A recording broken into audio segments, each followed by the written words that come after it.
మన ముఖ్యమంత్రి వేరే దగ్గరికి వెళ్లి అక్కడ కాంగ్రెస్ పార్టీని గెలిపించడం అంటే గనక డెఫినెట్ గా, ఎందుకంటే డికే శివకుమార్ ను కర్ణాటక ఉప ముఖ్యమంత్రిని తీసుకెళ్లి అస్సాంలో వేశారు, బట్ అది వర్కౌట్ కాలేదు.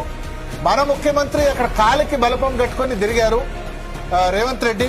So hats off to Revanth Reddy. So Revanth Reddy అక్కడ కేరళలో ఒక ఫిగర్ అయ్యారు, ఎందుకంటే రాహుల్ గాంధీ, ప్రియాంక గాంధీ క్యాంపెయిన్ తో పాటు వాళ్ళు ఎంతైనా నార్త్ ఇండియా కాబట్టి సౌత్ ఇండియా ఫ్లేవర్ లో రేవంత్ రెడ్డి వెళ్లి ఇక్కడ తెలంగాణలో చేస్తున్న అభివృద్ధి కార్యక్రమాల ప్రకటనలు, ఎలక్షన్ కమిషన్ కోడ్ రాకముందు తెలంగాణ పథకాలు 6 గ్యారంటీస్ సంబంధించి ఫ్రీ బస్ ఇస్తున్నాం, ఇవన్నీ చెప్తున్నాం అని చెప్పి తెలంగాణ ప్రభుత్వానికి సంబంధించిన యాడ్స్ కేరళలో ఇచ్చారు. అది వర్కౌట్ అయినట్టు కనిపిస్తోంది. రేవంత్ రెడ్డి స్ట్రాటజీ వర్కౌట్ అయింది. ఇప్పుడు రేవంత్ రెడ్డి సహకారంతో కేరళలో కాంగ్రెస్ పార్టీ గెలుస్తుంది.